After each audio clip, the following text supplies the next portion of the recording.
तो हम डिस्कस कर रहे थे कि कोई बंदा इन्वेस्टमेंट फॉरेन कंट्री के अंदर करता है इसलिए कि वहां पे फैक्टर्स ऑफ प्रोडक्शन जो होते हैं उनकी कॉस्ट बहुत लो होती है, ठीक है। So the importance of multinational corporations has grown enormously both in the financing of direct investment. अब इसमें हुआ क्या कि जो इम्पोर्टेंस है multinational corporation has grown enormously both in financing of direct investment, कि जो लोगों की आपस में मल्टीनेशनल कंपनीज वगैरह हम देखते हैं कि यहाँ पे क्या हुआ, हर बंदा उसके अंदर पार्टिसिपेट कर रहा है जिससे डायरेक्ट इन्वेस्टमेंट इंक्रीज हो रही है, ठीक है। These international activities accompanied by growing per capita income, sharply falling cost of transportation for both goods and people. इसकी अब मेन वही बॉटम लाइन आ गई कि इस एक्टिविटी, ये इंटरनेशनल एक्टिविटीज की वजह से जो पर कैपिटा इनकम है लोगों की वो बढ़ रही है, ठीक है। लोगों का इनकम बढ़ रही है, लोग इन्वेस्टमेंट ज्यादा कर रहे हैं, उसकी वजह से हो क्या रहा है कि जो कॉस्ट ऑफ प्रोडक्शन है फॉर गुड्स एंड पीपल वो कम हो रही है। अब ये जो हमने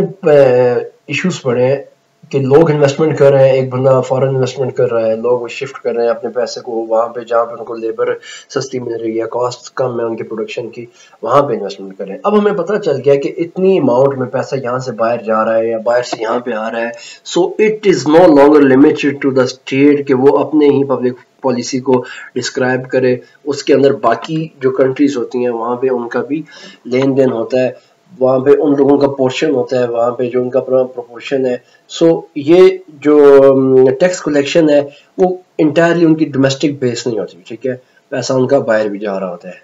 सो अब because of development described above, a country potential tax base is no longer strictly limited. अच्छा, अब इसकी वजह क्या है कि सबसे पहला फॉरेन फाइनेंशियल कैपिटल होता है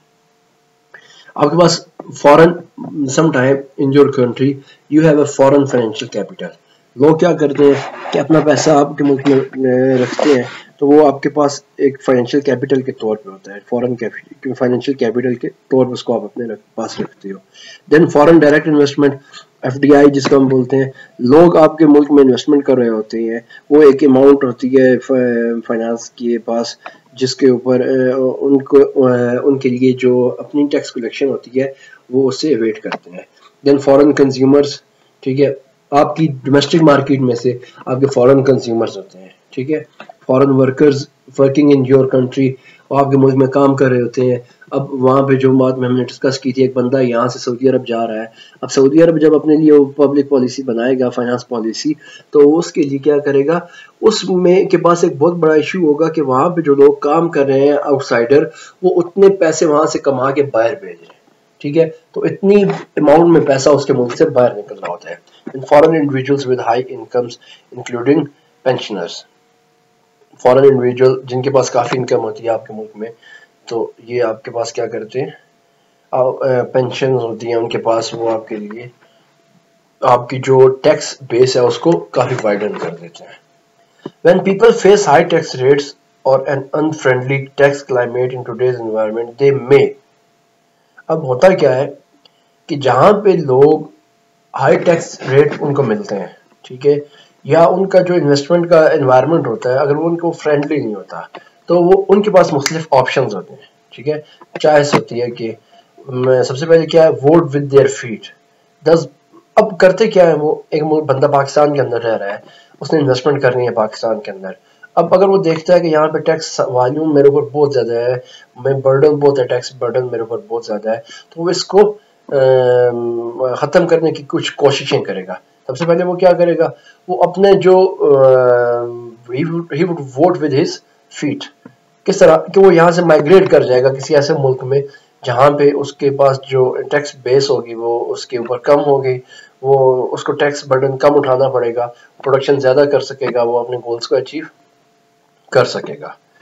अब second one is vote with their portfolio by sending. अब सेकंड वन क्या, आपके पास जो इन्वेस्टमेंट के ऊपर टैक्स लग रहा है, अगर आप देखते हो कि आपने कहीं इन्वेस्टमेंट की है करनी है अगर मुल्क के अंदर, तो आपको काफी ज्यादा tax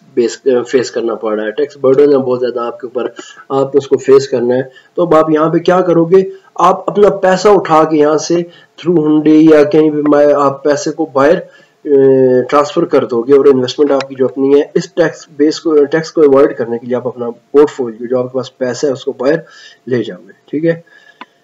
Then you have another option, remain in the country but exploit more fully tax avoidance opportunities. उसके बाद क्या होता है कि आप रहते मुल्क में हो, पहला ऑप्शन था आपके पास आप मूव ही कर गए हो वहीं से, ठीक है, आपने उस मुल्क में रहना छोड़ दिया। सेकंड क्या था, आपने पोर्टफोलियो जो आपके पास अपना एसेट है आपने उसको बाहर भेज दिया जहाँ पे टैक्स कम है। थर्ड ऑप्शन एक और है आपके पास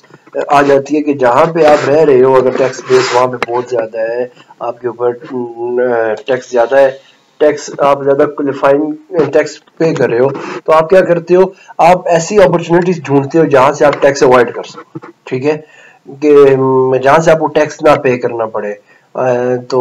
ऐसी सूरत में आप क्या करते हो, आप अपनी प्रॉपर्टी डिक्लेयर नहीं करते हो, अपने एसेट डिक्लेयर नहीं करते हो, अनडॉक्यूमेंटेड इकोनॉमी होती है आपके मुल्क के अंदर, आप टैक्स नहीं पे करते हो। सो it is another option with if the tax burden is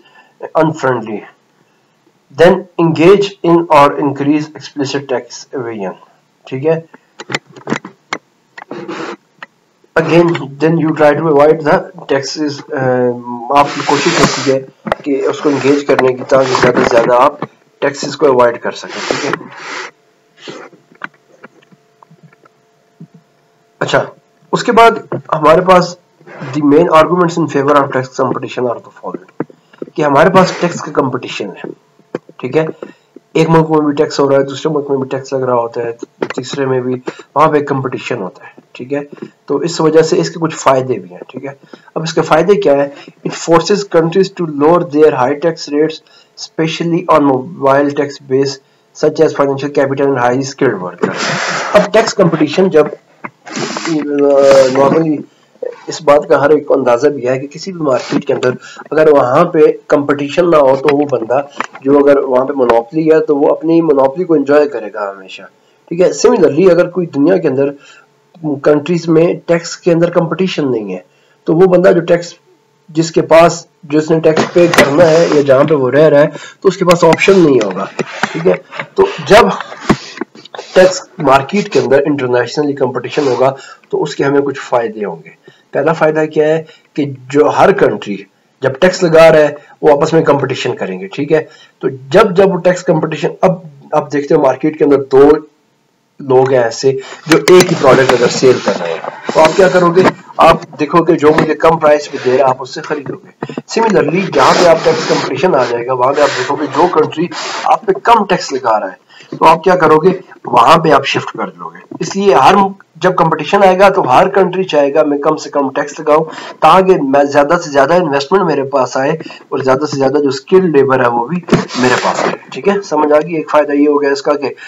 tax competition होने की वजह से हर एक बाउंड होता है कम से कम टैक्स चार्ज करने के लिए। By reducing total tax revenue tax competition forces government to reduce inefficient public spending this drive. अच्छा, इसके अंदर क्या है कि जब फाइनेंस के अंदर आपने दो चीजें देखनी होती हैं, एक होता है आपकी tax collection, other one is your expenditure. अब जब आप कंपटीशन के अंदर आ गए हो, अब यहाँ पे कंपटीशन फोर्सेस के अंदर गवर्नमेंट को अपनी इनएफिशिएंट स्पेंडिंग को खत्म करना होता है, ठीक है। जब आप अब मोस्टली आप कंट्रीज के अंदर देखते हो कि वो कंट्रीज जहाँ पे टैक्स सिस्टम ज्यादा है तो आप क्या करते हो, उन कंट्रीज के अंदर आप अपने टैक्स कंट्रीज मोस्टली अब क्या करते हैं, अपने जो इनएफिशिएंट पब्लिक स्पेंडिंग है, जिस चीज का उनको फायदा नहीं है वो उस अपनी स्पेंडिंग को कम से कम करते जा रहे हैं क्योंकि उनका एक एक्सपेंडिचर होता है, ठीक है। So it also provides a way out for the countries कि वो अपने एक्सपेंडिचर्स को मिनिमाइज करें और जो गैर जरूरी अखराजात है उसको कम से कम करें। Then it presumably allocates world saving towards more productive investment, ठीक है। अब इसके बाद क्या होता है, हमने जो चीज पढ़ी है कि हमारी इनकम के दो पोर्शन होते हैं, एक होती है आपकी हमारी कंजम्पशन, जो बाकी अमाउंट रह जाती है उसको हम सेविंग करते हैं, उसको हम इन्वेस्टमेंट करते हैं, ठीक है। जब आपके पास टैक्स कलेक्शन होती है, टैक्स बर्डन होता है और साथ आपका मार्केट के अंदर टैक्स मार्केट में आपका कंपटीशन होता है, तो अब यहाँ पे आपको पता है कि अगर मैंने जो इन्वेस्टर होता है कुछ पोर्शन मैंने कंज्यूम कर लिया, बाकी मेरे पास इन्वेस्टमेंट के तौर पे सेविंग बची हुई है, अब आप क्या करोगे, अब आप देखोगे मैंने टैक्स भी पे करना है, टैक्स भी मैंने पे करना है, लेकिन उसके बावजूद आप